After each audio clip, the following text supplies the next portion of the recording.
चलो good morning students. હવે આ ચોથા ચેપ્ટરમાં ગયા વખતના લેક્ચરમાં આપણે જોઈ ગયા અચળ પ્રવેગી ગતિના સમીકરણો। હવે જોઈએ કે સાપેક્ષ વેગ।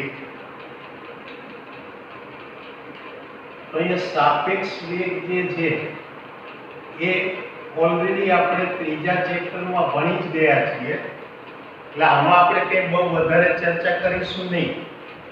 માત્ર ત્યાં જે પ્રકારે હતું એ જ પ્રકારે અહીંયા આગળ કહી શકાય, એટલે કે કોઈ ચોક્કસ નિર્દેશ ફ્રેમ, ચલાવી કોઈ ચોક્કસ નિર્દેશ ફ્રેમ એને અનુલક્ષીને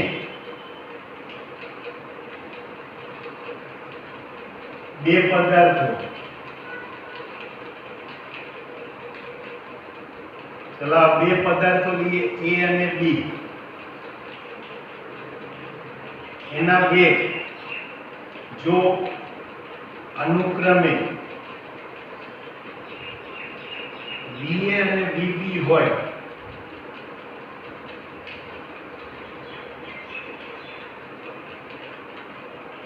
તો આપણે કહી શકીએ કે B ની સાપેક્ષે A નો વેગ, ચલો જેનો વેગ શોધવો છે એ પહેલું આવશે એટલે VA, જેની સાપેક્ષમાં છે બીજું આવશે એટલે VB। એટલે VAB લખીએ એનો અર્થ એ કે B ની સાપેક્ષે A નો વેગ। યાદ કરો ત્યાં મેં શું કહ્યું હતું કે સાપેક્ષ વેગ શોધવો હોય તો જેનો વેગ શોધવાનો છે એમાંથી જેની સાપેક્ષે વેગ શોધવાનો હોય એનો વેગ બાદ કરો। મારે A નો વેગ શોધવાનો છે એટલે A નો સ્થિર પેલી નિર્દેશ ફ્રેમ અથવા તો જે નિર્દેશ ફ્રેમ છે એને અનુલક્ષીને વેગ VA માઈનસ B ની સાપેક્ષે એટલે VB, એટલે આ A નો B ની સાપેક્ષે વેગ મળે। એ જ રીતે જો મારે B નો A ની સાપેક્ષે વેગ જોઈતો હોય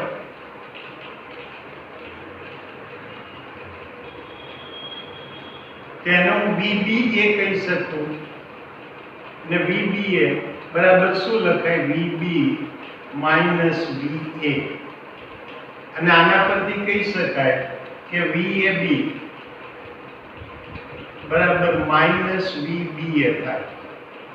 એટલે કે બે સાપેક્ષ વેગ, એકની સાપેક્ષે બીજાનો વેગ કે બીજાની સાપેક્ષે પ્રથમનો વેગ બંને મૂલ્ય સરખા હોય, દિશાઓ પરસ્પર વિરુદ્ધ હોય, એટલે આ સાપેક્ષ વેગની વાત આપણે કરી। ત્યાર પછી આ ચેપ્ટરમાં એક અગત્યની વાત, એટલે અગત્યનો મુદ્દો એટલે આપણે કહીશું પ્રક્ષિપ્ત ગતિ। એટલે હવે આપણે સમતલમાં પ્રક્ષિપ્ત ગતિનો કિસ્સો ભણીશું। જો મિત્રો મારે પ્રક્ષિપ્ત ગતિનું સામાન્ય ઉદાહરણ આપવું હોય તો તમે બધા ફૂટબોલની રમત વિશે તો જાણો છો। ગ્રાઉન્ડ ઉપર ફૂટબોલ, ત્યાં આગળ બોલ સ્થિર પડેલો છે, કોઈ એક પ્લેયર દોડતો આવી અને બોલને એકવાર કિક મારે, જેવો એ બોલને કિક મારશે એટલે બોલની ગતિ શું થશે કે પહેલા એ શરૂઆતમાં સીધો આમ ઉપર જશે, એટલે આ રીતે વક્ર માર્ગે ગતિ કરીને ઊંચે જશે।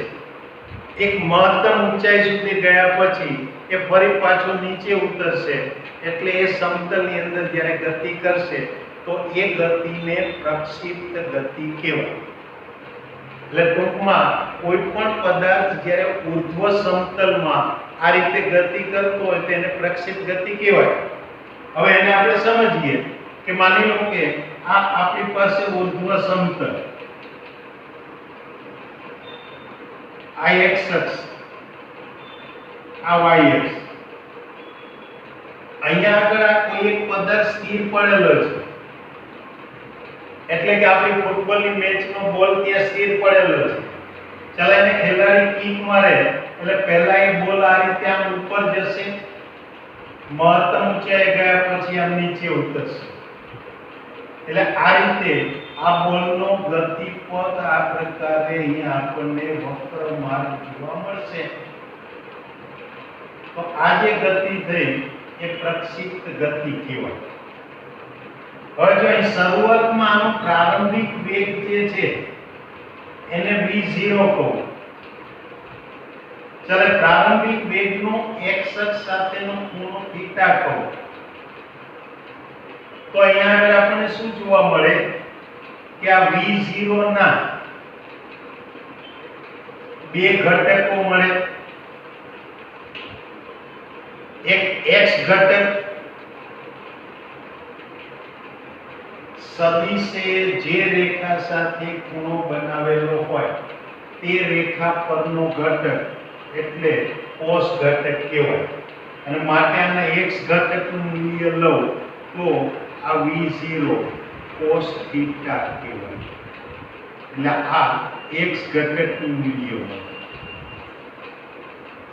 એ જ રીતે આના y ઘટક લઉં તો એનું મૂલ્ય એટલે મને શું મળે v0 sin θ. એટલે આ પ્રારંભિક વેગના બે ઘટકો મળે. ચલો હવે અહીંયા જુઓ કે આ x ઘટક એટલે કે સમક્ષિતિજ ઘટક થયો. ચલો એટલે આ x ઘટકને હું સમક્ષિતિજ ઘટક કહું.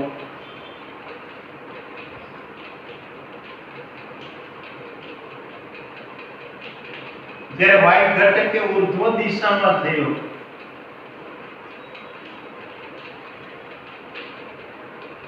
હવે પદાર્થ ગુરુત્વાકર્ષી ક્ષેત્રમાં ગતિ કરે છે, પણ ગુરુત્વાકર્ષણી પ્રવેગ એટલે ગુરુત્વ પ્રવેગ જે છે એ તો અધો દિશામાં છે.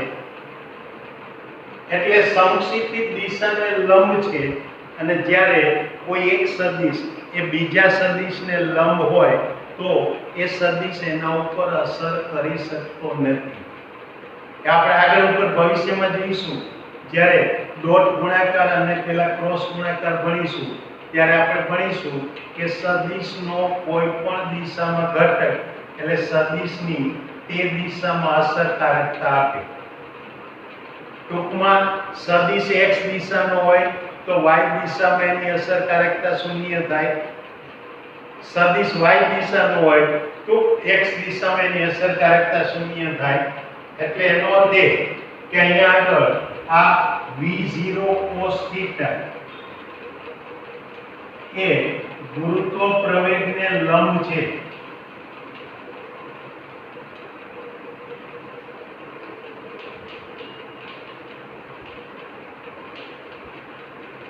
અને લંબ હોવાથી એના ઉપર ગુરુત્વ પ્રવેગની કોઈ અસર થતી નથી. એટલે કે એ સમગ્ર ગતિ દરમિયાન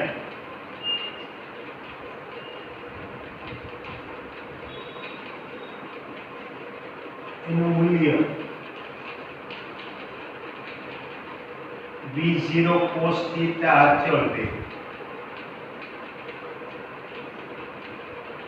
એટલે આમાં મને પહેલી એક લાક્ષણિકતા મળી કે આ પદાર્થ એ ઉર્ધ્વ સમતલમાં ગતિ કરે છે, પણ એ ગતિ દરમિયાન એના સમક્ષિતિજ દિશાનો વેગ અચળ રહે છે. જ્યારે v0 sin θ એ ગુરુત્વ પ્રવેગની વિરુદ્ધ છે અને માટે એ ઉર્ધ્વ દિશામાં અહીંયા આગળ હું આમ કહી શકું કે આ v0 sin θ એ ગુરુત્વ પ્રવેગની વિરુદ્ધ છે.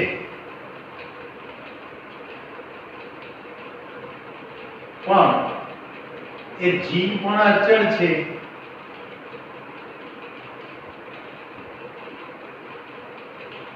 અને માટે આ જે ગતિ છે એ ગતિની અંદર મને બે લાક્ષણિકતા મળે. એક તો કે અચળ સમક્ષિતિજ વેગ. આની લાક્ષણિકતા શું થઈ તો કે અચળ સમક્ષિતિજ વેગ. અને બીજું તો કે અચળ ઉર્ધ્વ પ્રવેગ. એટલે આ પદાર્થ એ ઉર્ધ્વ સમતલમાં ગતિ કરે, સાથે સાથે અચળ સમક્ષિતિજ વેગ અને અચળ ઉર્ધ્વ પ્રવેગથી ગતિ કરે છે તો એની આવી ગતિને આપણે કહીશું પ્રક્ષિપ્ત ગતિ. માટે હવે જુઓ, પ્રક્ષિપ્ત ગતિની વ્યાખ્યા તૈયાર કરો. શું કહી શકાય? તો કે પહેલા તો એ ગતિ ક્યાં થાય છે? તો કે ઉર્ધ્વ સમતલમાં. એટલે કે ઉર્ધ્વ સમતલમાં અચળ સમક્ષિતિજ વેગ અને અચળ ઉર્ધ્વ પ્રવેગથી થતી પદાર્થની ગતિને પ્રક્ષિપ્ત ગતિ કહેવાય. ફરીથી શું કહ્યું? મેં શું વ્યાખ્યા આપી? કે ઉર્ધ્વ સમતલમાં અચળ સમક્ષિતિજ વેગ અને અચળ ઉર્ધ્વ પ્રવેગથી થતી પદાર્થની ગતિને તેની પ્રક્ષિપ્ત ગતિ કહેવાય. એટલે આના પરથી જો મારે આની વ્યાખ્યા આપવી હોય તો હું આ રીતે આપી શકું કે ઉર્ધ્વ સમતલમાં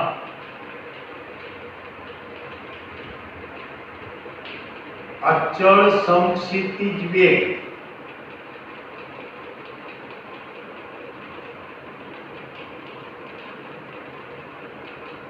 અને અચળ ઉર્ધ્વ પ્રવેગ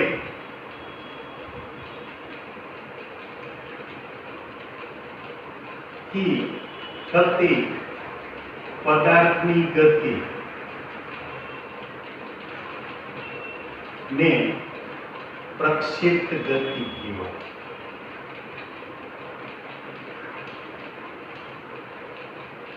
અને પ્રક્ષિપ્ત ગતિ કરતા પદાર્થને પ્રક્ષિપ્ત કણ કહેવાય.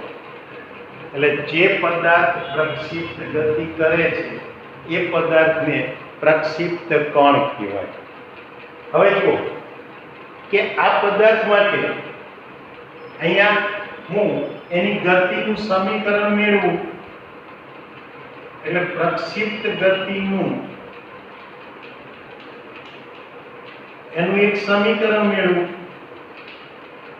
ચલો કઈ રીતે મેળવી શકાય? જુઓ કે અહીંયા આ સમક્ષિતિજ દિશામાં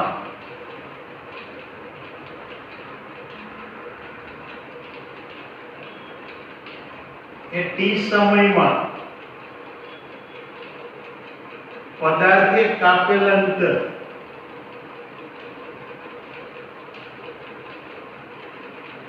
એને x કહું તો હું લખી શકું x બરાબર v0 cos θ into t.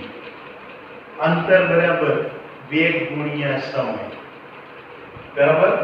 અથવા તો મારે સમય t જોતો હોય તો લખી શકું કે x ના છેદમાં v0 cos θ. આ એક સમીકરણ થયું. હવે જ્યારે ઉર્ધ્વ દિશાનો વિચાર કરું તો ઉર્ધ્વ દિશાની ગતિ માટે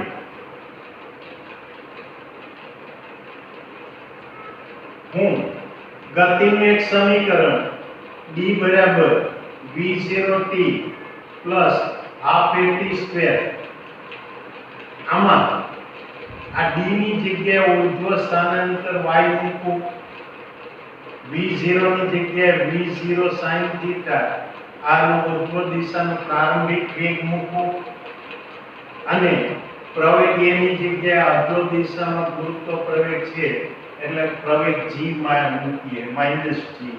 જો આ કિંમત મૂકીએ તો આપણને અહીંયા સૂત્ર મળે y બરાબર v0 sin θ into t minus 1/2 gt square. ચાલો હવે આ સમીકરણમાં t ની કિંમત અહીંયા 1 પરથી મૂકો. જો હું સમય t ની કિંમત મૂકું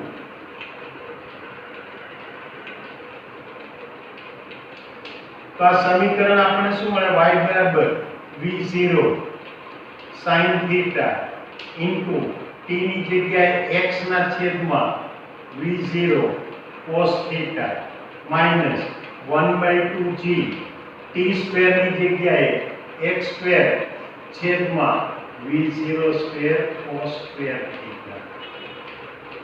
અને માટે આને સાદરૂપ આપું તો જો આ b0 કેન્સલ થયા એટલે y બરાબર sin upon cos એટલે tan ઓછા 1/2 g x square upon આ b0 square cos square theta આપણું સમીકરણ 2.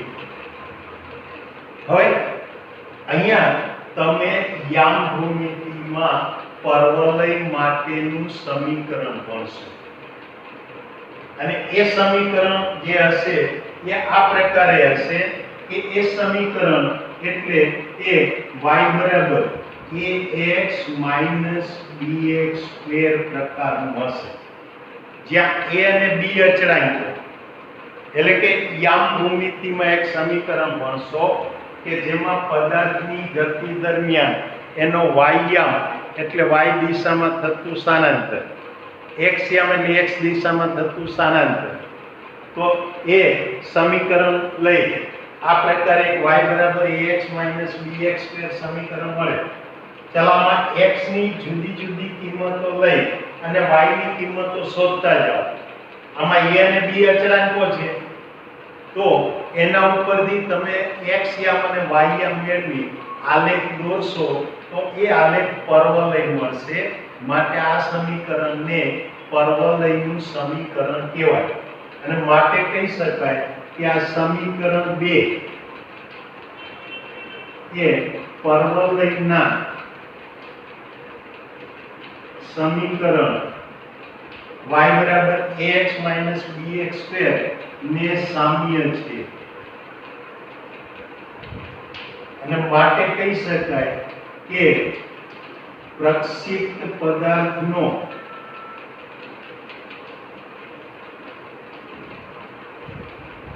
ગતિપથ એ પરવલય આકાર હોય છે.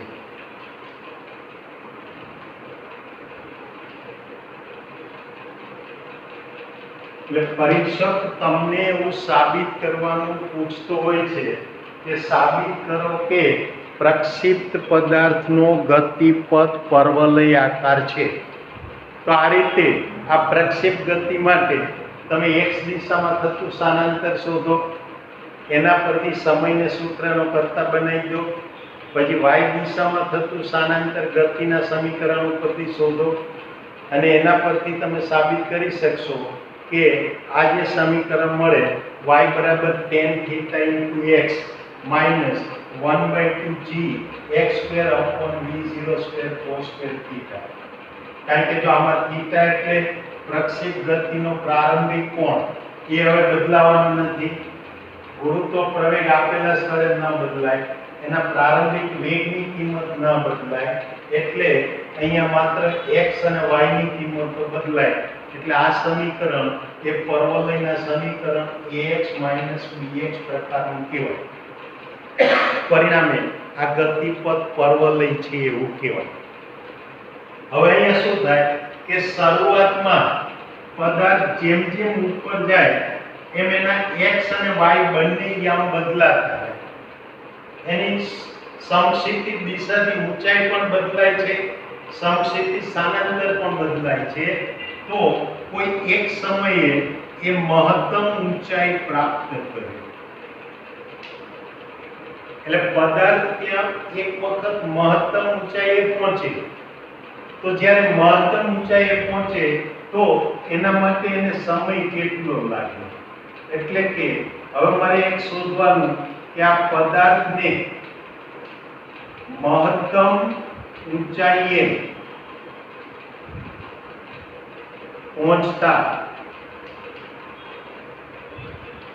લાગતો સમય,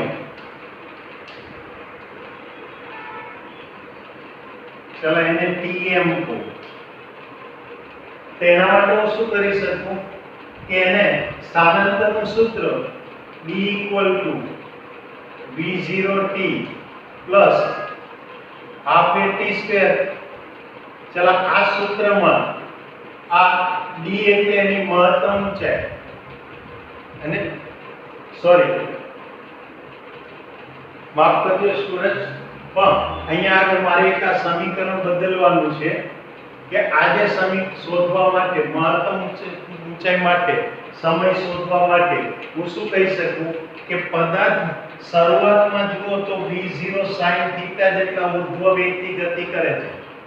જેમ જેમ ઊંચે જશે એમ v0 sin થીટા ગુરુત્વ પ્રવેગની વિરુદ્ધમાં હોવાથી એની કિંમત ઘટતી જાય. તો પદાર્થ મહત્તમ ઊંચાઈએ જાય ત્યારે એ v0 sin થીટાની કિંમત કેટલી થઈ જાય? 0.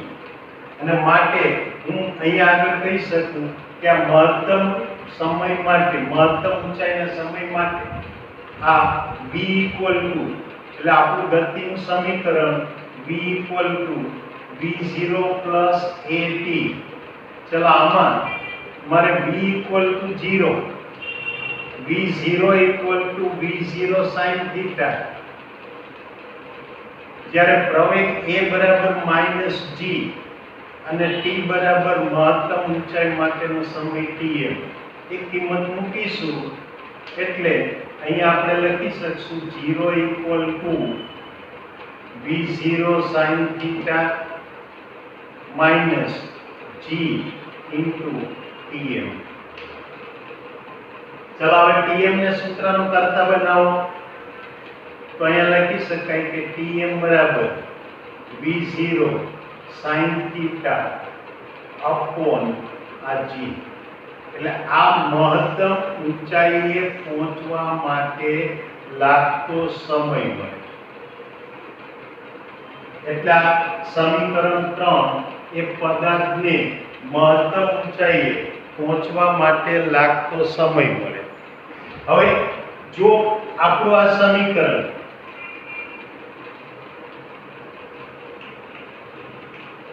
d બરાબર v0t plus half at square. ચલો આમાં હું આ d બરાબર મહત્તમ ઊંચાઈ hm મૂકું.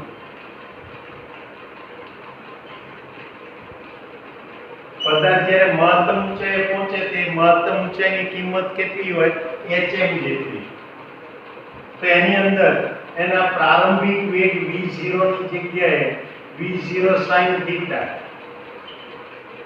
અને મહત્તમ ઊંચાઈ માટેનો સમય t ની જગ્યાએ tm એટલે કે v0 sin theta upon g.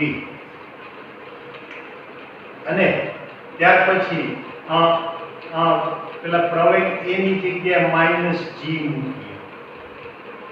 ચાલો આ કિંમત મૂકીશું તો હું અહીંયા લખી શકીશ hm બરાબર v0 sin theta into v0 sin theta upon g minus 1/2 g into v0 square sin square theta upon g square. એટલે આ એક g ગયા માટે અહીંયા જુઓ કે આ કિંમત શું મળી?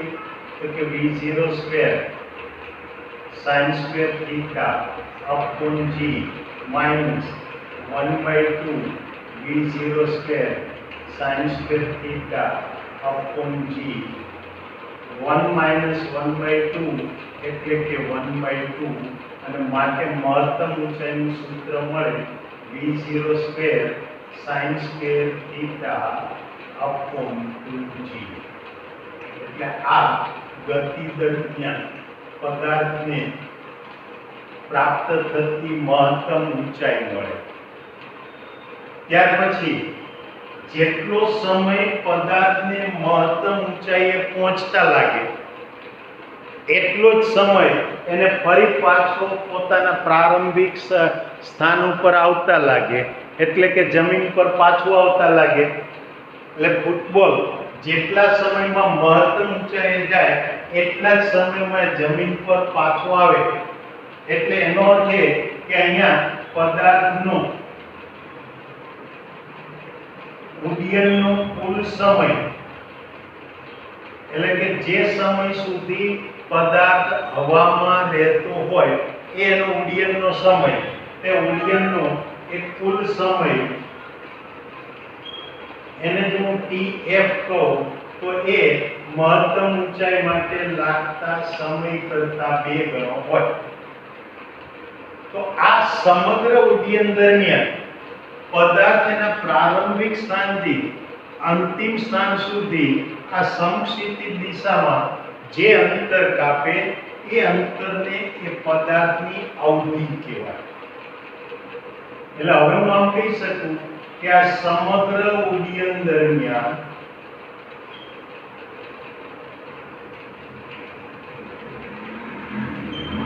પદાર્થે સમક્ષિતિજ દિશામાં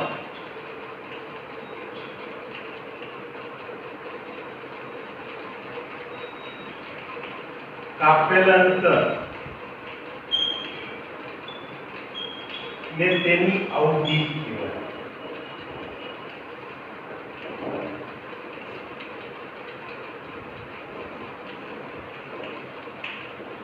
તો હવે જુઓ કે આપણે અહીંયા આગળ આ સમીકરણ આપણું આ જે છે x v0 cos θ into t. ચલો આ સમીકરણમાં હું પ્રારંભિક વેગ એટલે v0 બરાબર શું લખી નાખવાના v0 cos θ into t. આ સમીકરણમાં v0 ની જગ્યાએ એટલે આપણી પાસે સમય t ની જગ્યાએ ઉડ્ડયનનો કુલ સમય tf અને x ની જગ્યાએ અવધિ r મૂકીએ. ફરીથી જુઓ કે આપણી પાસે સમક્ષિતિજ ગતિ માટેનું સમીકરણ x v0 cos θ into t.